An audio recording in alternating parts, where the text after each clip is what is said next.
Hello and welcome to The Right Idea, where we discuss the people, policy, and politics that drive Texas. I'm your co-host, Brian Phillips. I'm the Chief Communications Officer at the Texas Public Policy Foundation. And with me, as always, is my co-host, our Vice President of Policy, Derek Cohen.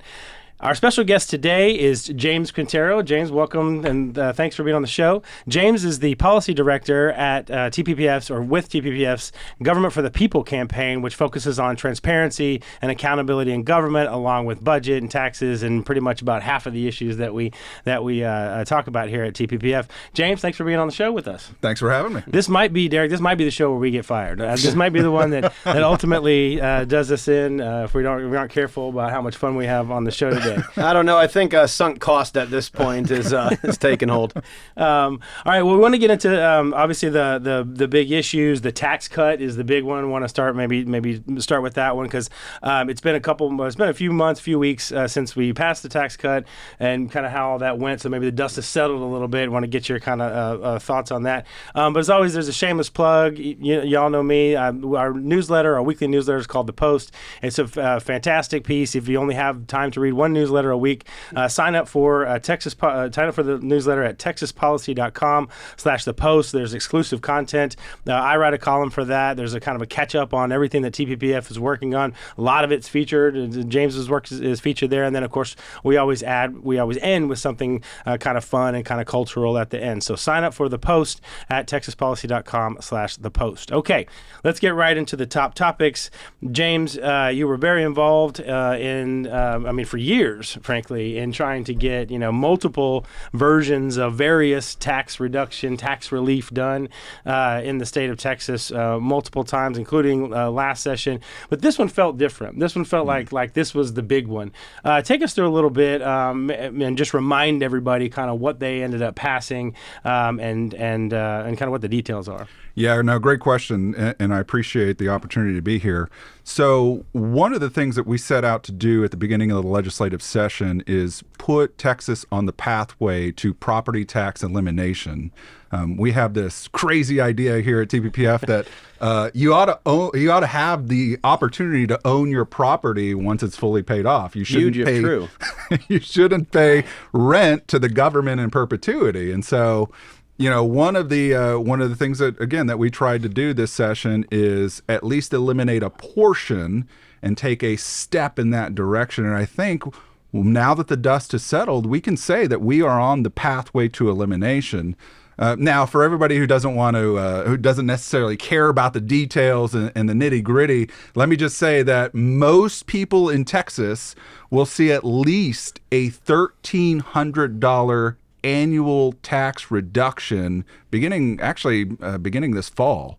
And so there's going to be money in your pocket here very soon as a result of the action that the legislature took. Now, there's a lot of moving parts on the tax relief package, but the two main elements really are tax rate compression and an increase in the homestead exemption. And without getting too wonky, I'll just kind of give you a high level. And this is a more sophisticated kind of nerdy audience that we have as well. But I even think this issue sometimes can get so bogged down. Like you said, I mean, we're cutting a portion of the tax, and it is significant. But because of the just sort of the nature of how we handle property tax and revenue collection in the state, it can't even get super bogged down, even for a 45-minute podcast. So if you can hit some of the details, great. If not, just take us through the stuff we need to know. Yeah, so really what the legislature did is they put their focus on school taxes. So as you all know, when you pay your taxes, school taxes represent the largest portion. And of the school tax, we took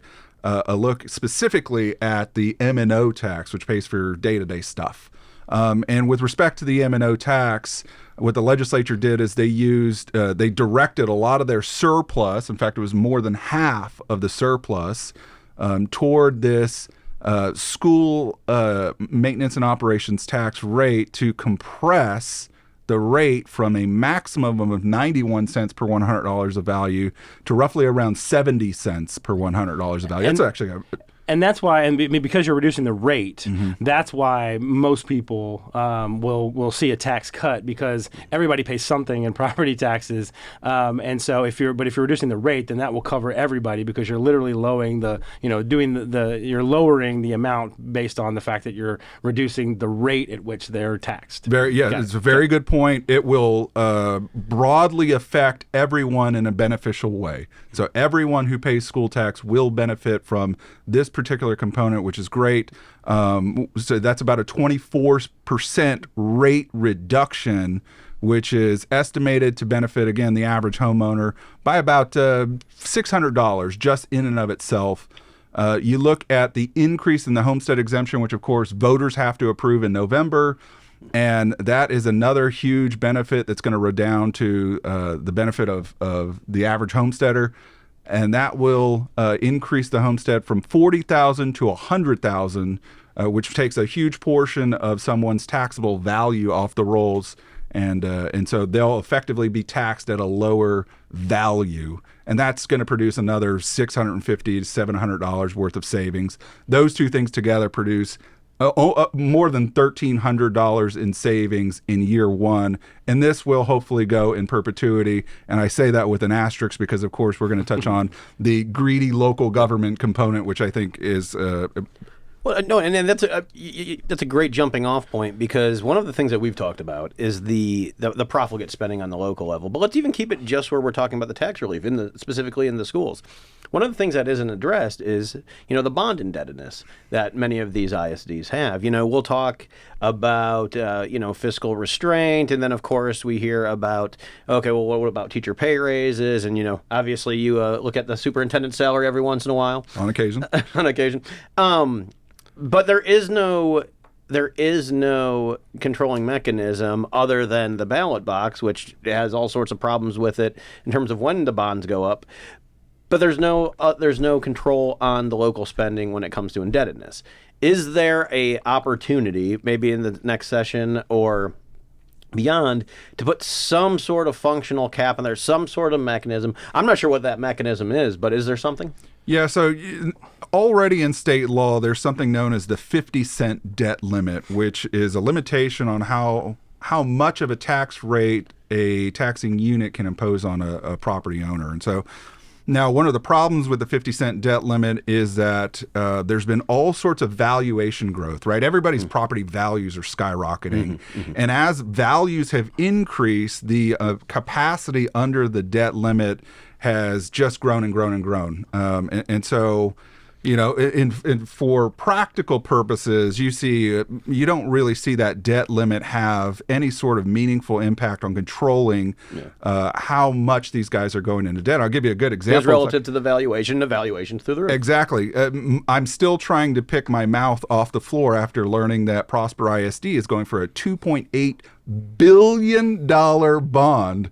I mean, this is ironically named. Ironically named. And by the way, that $2.8 billion is principal only. You tack on another, 30 to 40% in interest, and that sucker is, you're talking $3 to $4 billion. And you talk about how the elections are not a good measure or a good block for that, right? You ask the people all the time. They've got these measures where I think we passed a law where it says this is a tax increase for you. What do we have to put on these bond measures to let people know you are mortgaging your child and your grandchildren's future on this before they realize that this isn't free money? You could have in November, first of all. Well, and to that point, there's this great little story that I love to tell at the legislature on occasion when this issue comes up. There's a young lady here in Austin by the name of Gretchen Gardner who was interviewed several years ago by the Austin American Statesman, and she was at one of these kind of property protest hearings, and she was talking to the reporter about how she can't afford to live here anymore. And she told the reporter flat out, I vote for every park, I vote for every library, I vote for everything that they put in front of me, but now I can't afford to live here anymore. And what that tells me is that we have voters going in to decide these massive bond propositions who aren't making the connection between new debt and new taxes. And so one of the things that we tried to do in 2019 is offer up a very simple idea in that these bond propositions ought to have some sort of price element on the ballot that tells the voter, hey, if you vote for this thing, your taxes are going to go up by X number of dollars. Now, unfortunately, the bad guys got the better of us, but we did get something of a consolation prize in the form of a disclosure statement that now forces school districts to say very clearly on the ballot that this is a property tax increase. And again, this is trying to help voters make that connection between new debt and new taxes. I just think we're, but those things still pass. Yeah. Because then the next thing people say is, well, I don't really know how much I pay in property tax. Like, do you know how? I mean, how do you not know how much you pay in property tax? It's thousands and thousands of dollars a year that you could be using for just about anything else, And I mean, I guess to some extent we have to pay property taxes, and or at least certain property taxes makes sense. But the fact that people don't have any idea, that you're going to have to take it the next step. It's going to be, we're going to have to say, are you crazy for voting for this? Like, you have to be absolutely insane to be mortgaging your children's and grandchildren's future. Are we going to have to put that on the bond and bond election language in order to get people to understand what they're voting for here? And it would be one thing if all of this indebtedness were in service of needs. But you look at the multi-million-dollar high school football stadiums. You look at the Taj Mahal facilities they're building. You look at all of the bells. Don't forget and water whistles. parks. Water parks. That was actually paid out of reserve funds. But I don't mean to slander the good people of La Jolla ISD. Because you couldn't use anything else that money for anything else. Yeah, I mean, there's clearly an environment of excess at the local level, particularly with respect to school districts. And you're right, we've got to get a better control on the rate of local debt. And I'll give you just one last point. If you go to the Bond Review Board's website, one of the items of information they have on there is just how much money was put up for a vote in May. Any guesses on how much in total local governments came at voters for? It's going to make me sad, so I don't want to play. Yeah. The most You're in live in Texas bliss like everybody else with their property taxes. Like, I don't pay property taxes. I'm going to pull the ostrich thing. It was the most that I've ever seen put in front of voters. It was $45 billion in total. That is principal only. That doesn't count any interest owed on the debt. And of course, most of that was approved. I expect that trend's going to continue because it doesn't seem that local governments have any sort of meaningful controls on how much they're taxing and spending. And that's $45 billion on top of the $240 billion that the state already collects from people. Higher than that? Oh God! See, that's why I don't want to play, because I get the number wrong and it's in the wrong direction. So all local debt totaled all together is in excess of $400 billion. That's insane. And by the way, I meant the money we actually have that we raise from people and spend. Oh yeah, right. That budget's right, 240 somewhere around there for the budget. So then another $400 billion that they've collected that's already on the books for debt, and then they'll go and ask for another $45 billion. Well, gee, I understand why people can't afford things these days. Yes, and so something to definitely keep in mind as voters approach all of the bond propositions that are being put up for a vote in November. One other thing I want to mention, because this is kind of a kissing cousin of all of the bonded indebtedness. One of the things I'm seeing happen very frequently right now is school districts in particular are voting to put something known as Vaders in front of voters in November. You make these words up. Vaders are, of course, voter approval tax rate elections, which is a big fancy way of saying they want to raise your rate much higher than it should be so as to collect more than the revenue limitation allows.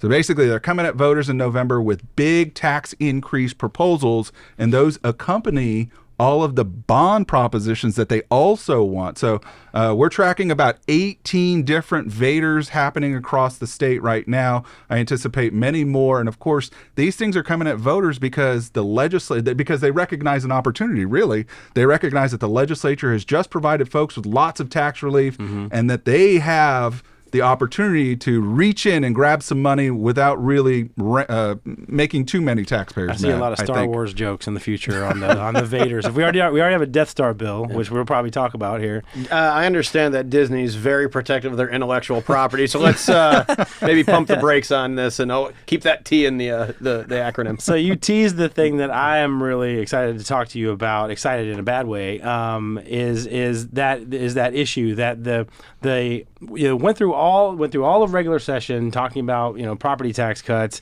and how they're going to get it done. Ultimately didn't get it done during regular session. The governor brought it back for 2 more special sessions. All this work, everything we're trying to do to get relief to average Texans, to get every Texan some property tax relief, and here come the locals. And here come the local governments, your school districts, your county governments, your local governments, and they all know that the vast majority of us are all going to be getting some kind of tax relief, and they can't wait to get their hands on it. Tell us how that's working functionally at the local government level. Let me offer a positive outlook before I go into the negative, because I don't want to be just a negative Nancy. The legislature has done, I think, very well to try and inject some reasonability into the process. And what I mean is, of course, several years ago now, the legislature lowered what's known as the rollback rate. Of course, they changed the terminology to voter approval tax rate. And they installed an automatic voter approval requirement. So they are trying to implement tax reforms that better control how fast local governments can raise property taxes. But of course, the local governments have many different ways to circumvent those new limitations. They use things like certificates of obligation, which are non-voter approved debt instruments, to get around it. They blatantly go and ask voters to break those limits with voter approval tax rate elections. There's all sorts of mechanisms that they use to get around it. And so, on net, we have seen a slowdown of the property tax levy growth that has characterized the past, but really it's still continuing to grow too far and too fast. And so, to your point, one of the things that we've seen that's very evident is the expenditure side of the ledger continues to grow at some very concerning rates. And you can just look at any of your major municipalities and look at their budgets that they're adopting right now. And so, that is being fueled not only by by excessive property tax revenue growth, but these guys are finding other ways to augment their revenue. And so, they're raising fees, they're levying new fees, they're imposing, they're hiking fines, they're doing all sorts of things to get their income streams up so as to maintain an exaggerated level of expenditure. And so, I think the legislature is ultimately going to have to get to the place where they consider a more comprehensive reform. And what I mean is that they need to consider a comprehensive spending limit. We need to get spending under control so as to ultimately bring property taxes and all the other income streams under control too. Well, let's it's not all bad, right? Let's focus a little bit on one of the, I think, brighter spots. And you've been doing this for quite some time, and you remember Eric Johnson when he was in the legislature. I don't believe anybody, and I don't believe he would even say that he was a fiscal hawk, a conservative. Now mayor of Dallas. Yeah, but now he's the mayor of Dallas. And if you look at the way he's running the city, he actually is imposing, or should I say calling for, certain spending limits, for no new revenue rates, for all these things that we would normally associate with conservative governance. He's, who ran as a Democrat, obviously nonpartisan at the local level, ran as a Democrat in the legislature, but now he's bringing a lot of that to the city of Dallas. What do you think has led to that kind of contraposition while everyone else is spending like drunken sailors? And 2, is it going to be contagious? Well, Mayor Johnson and select city council members up there really do deserve a lot of credit for putting forward some really aggressive proposals to bring not only property tax under control, but also get a handle on spending. And they have plenty of reason to do so. If you look at one of the things that I enjoy doing, because I'm a nerd, is I was digging through their comprehensive annual financial report, which everybody can find online. This is publicly available data. And one of the things that the CAFRs allow you to do is see audited information about things like revenue, expenditures, demographics, et cetera. So I went spelunking through the CAFR to figure out what have been the trends in this community. And one of the things I noticed is that expenditure growth has grown by about 55% over the last 10 years.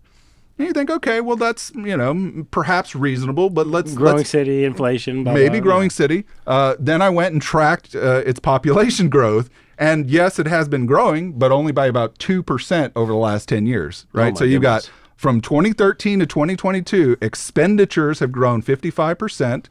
Over that same period, you've got a 2% increase in population. So I definitely applaud the mayor and his cohort for taking action. I think he recognizes that the cost of city government in particular has grown far too large as compared to what's needed, and they're trying to take corrective action.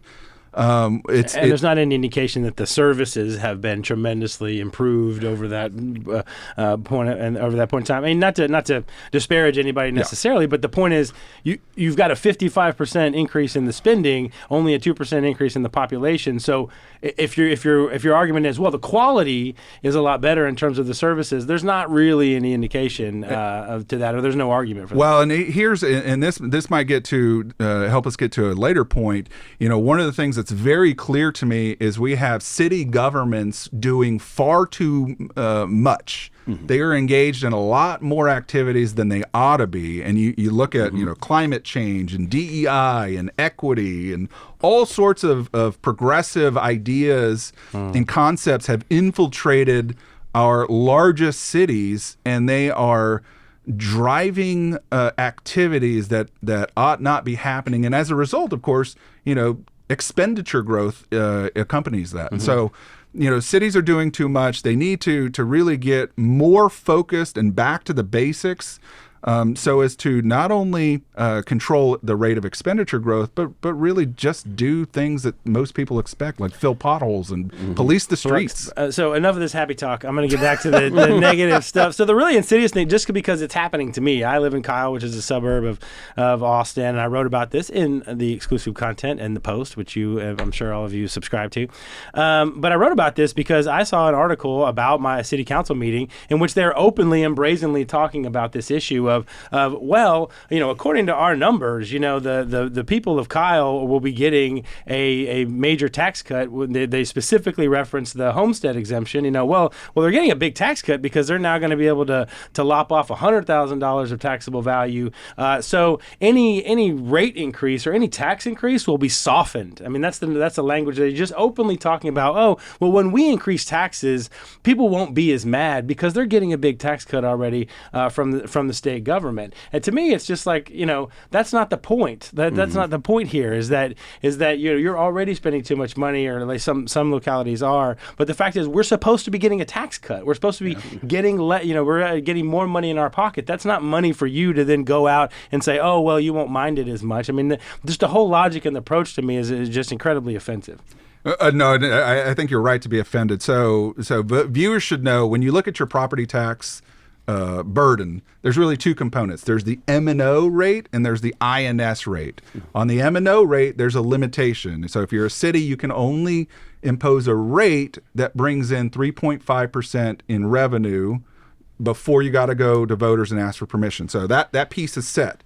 You look at the INS rate, which is related to debt, and there's a lot of games being played there because there's not the same strict limitations in place that govern the M&O process. And what I mean is, in the city of Kyle, what they're talking about is something known as debt defeasance, which is we're going to go real nerdy. Which is a really fancy way of saying they owe a lot of money, right? And in order to what they're going to do with all of this excess that they're currently enjoying is they're going to bring some of those future liabilities into the present moment and pay them off by imposing a rate that is higher than it ought to be. So it's kind of like, think about it this way. You owe a lot of money on a credit card, right? And you just got a raise. Perhaps you're going to dedicate those extra monies towards paying off all of that extra stuff that you owe, which sounds responsible, which sounds good, right? Yeah, right. Except that they're very transparent. They're very transparent in their future motivations. They say, let's pay off that liability so that we can create capacity under the rate so that we can go out for an even bigger bond. So And that's called debt defeasance. That sounds like the lead singer from like a 1980s like punk band, right?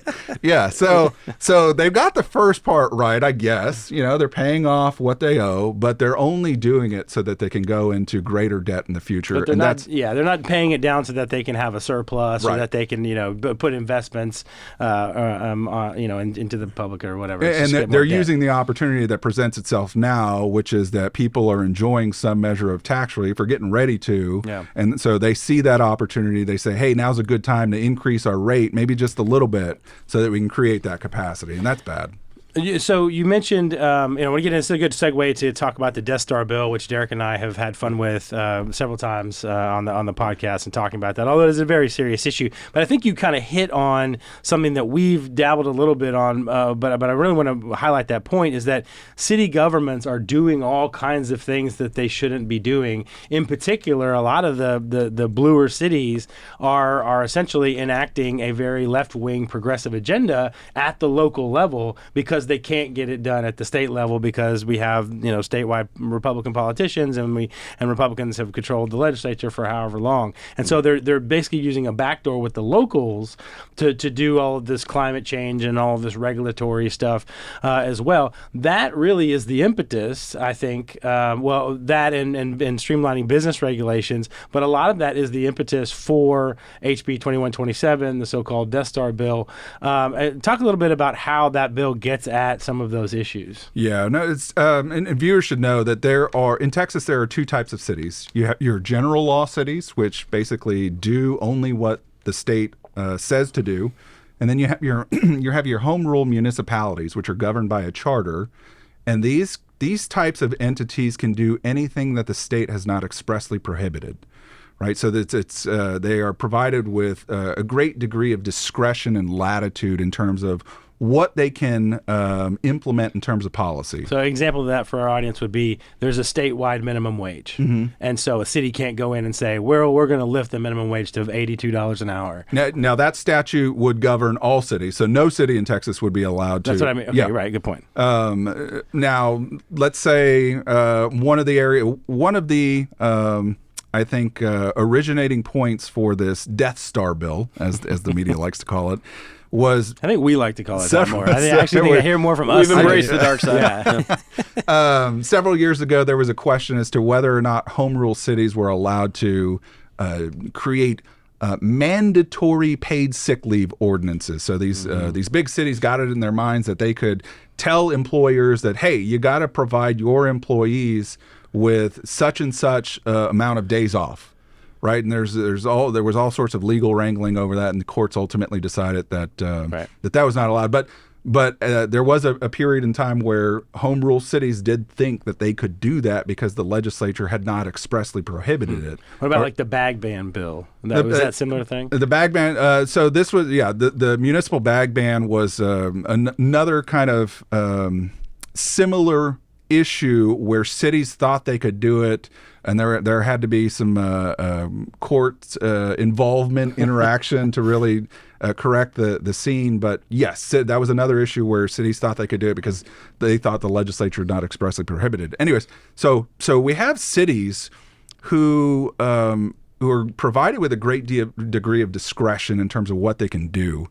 And what the left has done is they've gone about capturing a lot of these offices at the local level, and then using these levers of power have really put into effect some very progressive things. Mm-hmm. And you can see it manifest in the expenditure side. You can see it manifest on the social justice policies that are implemented, the growth of government in general. I mean, it's very evident that our large urban cities have been captured, with a few exceptions, but our large urban cities have largely been captured by the progressive mindset, which has fueled all sorts of bad policy that the legislature has generally tried to snuff out one at a time. They've taken rifle shots at some of the worst of these things over the last several years, and unfortunately it's gotten to the point now where a more comprehensive mechanism has been needed to really rein in these municipal excesses. And so that was kind of the impetus for the Death Star bill is we started looking around saying, my goodness, all of these bad ideas are everywhere. We need something that is going to get control of the situation in a little better fashion than just a rifle shot at the issue. And so that was kind of the genesis of the Death Star bill, which employs something known as field preemption. So basically it takes a section of code and says, local governments, cities, you can't do anything more than what the state is doing in this area. And so you got to rein things back in. And of course, progressives are livid that their agenda is in peril. And of course, they're taking to the courts, making all sorts of crazy allegations that the law is somehow invalid because we've talked about the water break. Yeah, I mean, they have some wild ideas. I think ultimately their efforts are going to be fruitless. But in the meantime, this Death Star bill is going to provide a foundation upon which the conservative movement will build and will advance more aggressive pieces of similar legislation so as to get control of what's happening on the ground. So what you're saying, though, is that this piece of law will be fully operational when November arrives? Yes. Here come the Star Wars jokes. One of the things, and I was, and you say, I'm glad that this is a foundation on which to build, because one of the things that the left really is pushing is a lot of this climate change alarmism and the policies at the local level. So getting rid of, the bag ban might have been part of that, but also getting rid of natural gas stoves, right? Like the assertion that wasn't real, and then you see all these headlines coming out about New York and everybody else starting to ban no one's gas coming stoves. for your stove. LOL, JK, we're coming for your stove. Just kidding. We are coming for your stove. Or San Antonio had their climate action plan 2 or 3 years ago that we helped stop, which would have banned trucks and other buses and things like that that use fossil fuels, which is just ridiculous that a place like Texas would ever ban trucks. Anyway, that stuff is not covered under HB 2127, and I think that's a big part of the leftist agenda to try and get a stranglehold using regulations on cities and businesses. And so if this is a foundation, then that's good that maybe they'll come back and start to look at some of those other issues. Yeah, we have activist governments everywhere doing all sorts of things that I think voters find offensive and that most Texans agree ought not be happening. And I say that with confidence because you look at the composition of the Texas legislature and it's very clearly conservative, which means that most Texans agree that government should be limited and defined and ought not be chasing California-style policy. And so, yes, I have a lot of confidence that the legislature is going to use the lessons learned and the laws passed this session in the future to expand upon that concept and really rein in the worst of the progressive agenda. Oh, your lips to God's ears. Now, I think James, and one before we kind of close out the local governance side, is you mentioned that they're captured by by this progressive orthodoxy, this progressive elites. And one of the things that I think we don't have enough of a discussion about within the state of Texas is how much of all this fanciful spending is being enabled by federal spending. Yeah. Right. And so I know there's been attempts to audit that before. There's been attempts to regulate and have some sort of approval by that money being drawn down, because obviously that money, 9 times out of 10 drawn down from the federal government engenders some sort of obligation, oftentimes an ongoing obligation. And so in doing so, do you think that the state has the ability to start regulating what would essentially be an intergovernment transfer between the federal and locals? Does the state have the ability to do that? And if not, what could be a solution that would engender that ability? I would say maybe. And before I get to that point, one thing that I want to put on viewers' radar is, if you go back, 10, 12 years ago, Texas was in a position to receive all sorts of money, federal money, from the American Recovery and Reinvestment Act, or ARA. In fact, there were several $billions that were flowing through the state government systems. And I remember very clearly sitting at a panel discussion featuring the LBB's John Barton, who was the director at the time. And what John said is once that money had kind of fully run its course through the state, even though agencies were told to use those monies for one-time expenditure purposes only, agencies didn't listen. And so as a result Did you just clutch some pearls over there? Yeah, I'm luckily I'm sitting down, but please continue. as a result of all those monies flowing through the system, about 1/3 of them had become recurring costs or created recurring expenditures. Right. And my big fear with all of the pandemic related aid today is that we're going to find ourselves in a very similar situation, except that it's going to affect state government as well as local governments. It's going on right now. Yeah. I mean, the city of Austin, remember they, I believe they were talking about, because they're currently in the budget cycle, where they're saying, these federal dollars are going away. How are we going to pay for like all this bolstering of public health? And now, as well as me, that public health in the city of Austin means everything from food access to abortion access and all these other fungible liberal hobby horses. But they're doing that right now. Like, this is not some amorphous thing that might happen in the future. It's literally happening before our eyes in the present. It's happening right now, and it's happening everywhere. And just to give you a sense of the problem, if you go to the LBB's website, they do have some decent trackers on this stuff.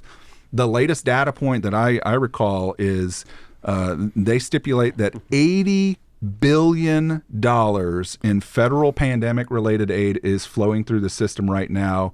It's set to expire in fiscal year 2025, which means we have a relatively short time between now and the time that those monies are exhausted in order to get ready for what's about to happen. And I can guarantee you that places like Austin are going to turn around to the public and make some sort of specious argument that, hey, we need to raise your taxes a lot because we've got all of these COVID programs that public health programs, that are good for the public, and we want to maintain them. And oh, by the way, there's this really curious thing now where, of course, I guess we're all talking about masking up and COVID problems, so that adds a really interesting new wrinkle to all of this, But yes, we are on track to find ourselves in a place where these tens of billions of dollars are going to be exhausted for state and local governments, and then we're going to have to figure out what to do next. And hopefully tax increases aren't a big part of that. I can't wait to see who takes a 8-hour hunger strike in solidarity for that one. Well, that's a good segue into, I don't think that mask mandates and vaccine mandates and all that stuff is going to happen again in the midst of a Republican presidential contest right now. We had the debate last night. I think states, especially politically, super politically important states like Texas, are not going to go down that path with going back to the lockdowns. Of course, Texas was one of the first states to get rid of its lockdowns, and definitely was was the first state to return to pre-pandemic level employment as a result of those decisions. So it'd be tough. I think it'd be very tough for Texas to go down that path. But certainly during a Republican presidential contest, when everybody's vying to be the most conservative or not, depending on how you watched the debate last night. But I did want to get your takes, especially Derek. I know you watched the whole thing, and wanted to get your, do you have are there any hot takes still left out there after the spin room last night that everybody watched? Oh, I mean, I think that we have an inexhaustible font of hot takes, and that's just kind of what made you want to start a podcast. So as obviously I'm wearing the uniform of the day, the blue suit, red tie, which I noticed everyone except Nikki Haley was wearing yesterday. And it's funny because they make jokes about that being the Republican uniform of the day, and then it actually happens. Of course. And it would be weird if somebody actually wore something like a yellow tie. That's all anybody would talk about the next day. So. Right. And so I mean, obviously, look, I don't the lens in which I watch political events like that through, obviously is very policy focused, and that might not be the best lens to use when you have an eight-person food fight going on. One of the things that I did notice, though, I think, and what was pleasantly surprised, I think most, if not all, stocks raised last night. You could make an argument that Ramaswamy's might have turned down some with some of the food, some of the mudslinging, but I think everybody, if for no other reason than just the exposure, are starting to see more of these particular candidates. I know James, huge Doug Burgum guy. That sounds like somebody's high school fake name or something. Yeah. He's catching Hutch's sanity. All joking aside, though, I think everybody, including the governors, the stocks have gone up because they have heard a more traditional conservative message from somebody that they had not heard from before. Obviously, coming from the criminal justice world, I was very familiar with Asa Hutchinson prior to. He was a right on crime signatory and the whole 9 yards. But, his governorship of Arkansas was pretty much under the radar. I mean, he rightly ran on a good record, but he didn't really highlight that much. So I don't know how much juice is going to be coming out of the squeeze. There was no major faux pas, obviously. The talking heads at CNN got out there, and I saw that some lady was talking about, the lack of diversity on stage, when, the truth is it was a pretty diverse stage if all you're looking at is skin color and gender, but it's not. There was a lot of diversity in terms of the policies that the Republican primary electorate holds dear, and I think that is what's getting missed by the media here. I this is an endorsement or denigration of any particular individual. But I thought that the one thing I would like to see more from everybody was a less selective application of, Federalist principles, right? And so I think Nikki Haley a bit danced around it some, but she had the best answer on abortion when it came to what the actual federal government can do. Right. Not what we should do, which obviously there's plenty of time in this debate for what we should do, but actually having a good reflection on what it can do. And not only that, one thing I'll add, the one thing else that stood out to me is the kind of the AstroTurf commercials. Republicans for Ukraine, Republicans anti-Ukraine, Republicans milquetoast on Ukraine, but for paid development in Lesotho. Stuff like all these. I would say niche interest groups.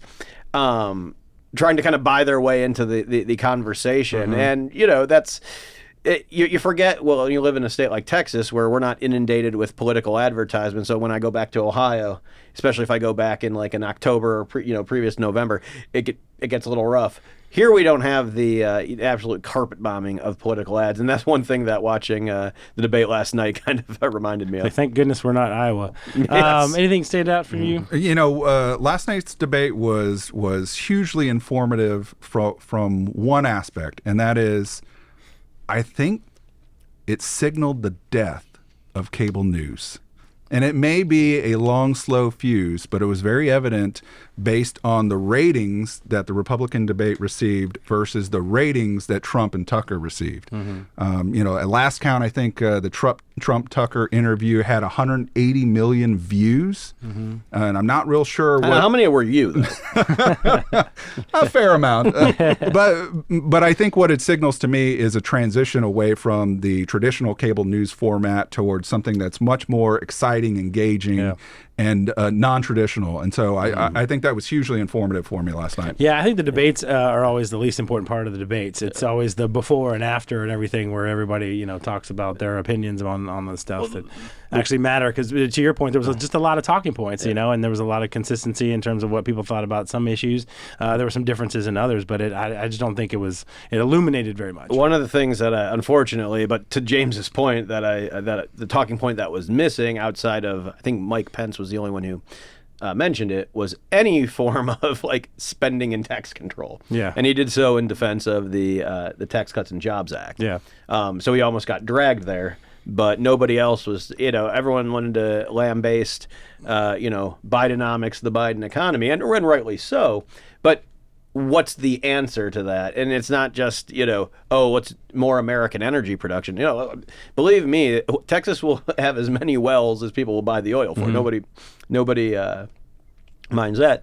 But, our friend Vance Ginn, will be the first to tell you, because he made this bit of a crusade, is that no matter what you do on the tax side, none of that matters, because that piper is going to come home is going to eventually have a bill come due if you're not controlling on the spending side, right, to your point earlier. Yep. And so with the 2 minutes that I think we have left in the show, although we got really into the local government side, which we've been wanting to do for a while, so we're thank you for having that. So a couple minutes left. The only thing I will point out is I paid a lot of attention to the border security discussion. There's only about 2 or 3 that actually got to talk about border security before they moved on to something else. But I thought that, both Asa Hutchinson and Pence, and this is a criticism, both discussed wanting to have a partner in Mexico. And I think those of us who are watching this issue very closely, particularly in the last 4 to 6 months, and watching what their leadership is doing, watching what their military is doing, and how there is open collusion with the cartels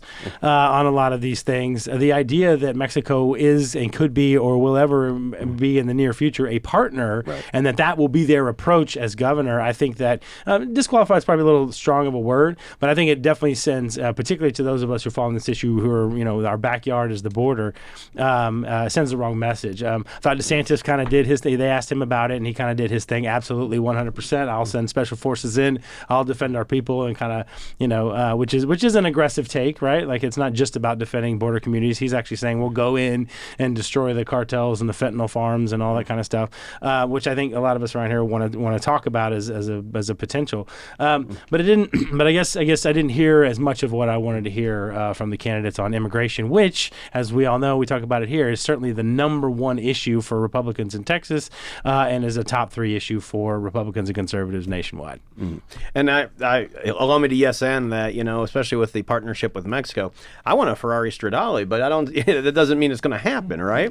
And so I think that having a very sober view, and a sober view is one of unilateral action, because otherwise you lack the necessary components for almost any other policy intervention.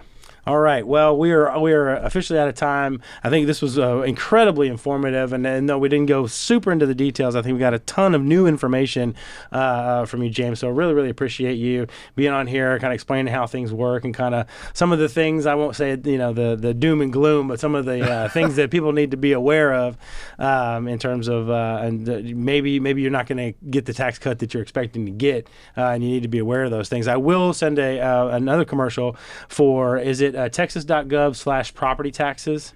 That's right. For folks who want to know exactly how much they're going to pay in property taxes next year, which of course the new fiscal year, the bills go out October 1. So we'll have some definitive information here shortly. But for those who want to take a sneak peek of what's coming up, go to texas.gov/property taxes.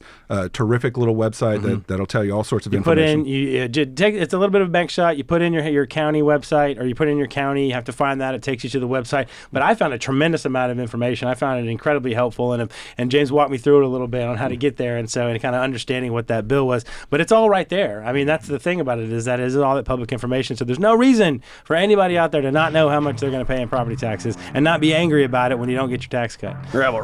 Yeah, exactly. So again, James, thanks so much for being here again. Thanks for our listeners, all of our watchers. We really do appreciate all of your feedback. And as always, do good and risk the consequences. We'll see you next time.